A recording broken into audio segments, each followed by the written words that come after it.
మహాగణాధిపతి దేవి కటాక్షితరిస్తూ ఉగాది అంటే యుగానికి ఒక రోజు అని అర్థం. బ్రహ్మదేవుడు ఆ ఉగాది నాడే మొత్తం భూత భవిష్యత్ వర్తమాన కాలాలు రాస్తాడు. అంచేత ఉగాదికి ఎంతో ప్రసిద్ధి ఉంది.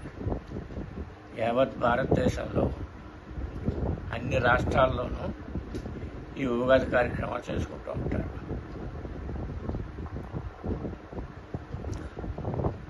ఉగాది నాడు ముఖ్యంగా మనం తెలుసుకోవాల్సింది, మళ్ళీ ఉగాది వరకు కష్ట సుఖాలు మంచి చెట్లు తెలుసుకోవాలి. అది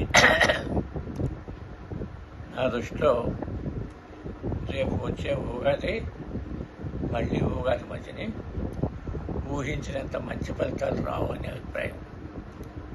కారు యాక్సిడెంట్లు, రైలు యాక్సిడెంట్లు, ఫ్లైట్ యాక్సిడెంట్లు,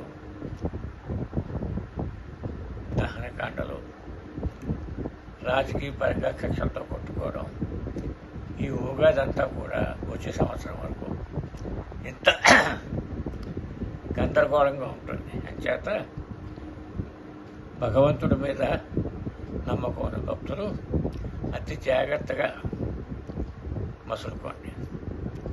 వేళాకోళంగా మాటలు కూడా మాట్లాడుకోవద్దు. ఏ రాజకీయాలు ఎత్తవద్దు. ఎంత జాగ్రత్తగా మీరుంటే ఈ ఉగాది వచ్చే ఉగాది మీకు శుభాలు జరుగుతాయి. అంచేత నేను చెప్పేది ఏమిటంటే, ఎంత క్లుప్తంగా మాట్లాడతారో ఇంట్లో కూడా భార్యాభర్తలు కానీ సంతానంతో కానీ అతిగా మాట్లాడకండి. అలాగే బయట వెళ్ళేటప్పుడు అతి జాగ్రత్తగా పరిసరాలు చూసుకు వెళ్ళండి. ఎట్టి పరిస్థితుల్లోనూ మళ్ళీ ఉగాది వరకు రాజకీయాల జోలికి వెళ్ళకండి. మీకు ఇష్టమైన వాళ్ళకి ఓటు వేయండి, అంతేగాని రాజకీయ నాయకులు జైలు కొట్టకండి. ఇచ్చేదంటే రాజకీయాల్లో నలిగిపోయేది కార్యకర్తలే.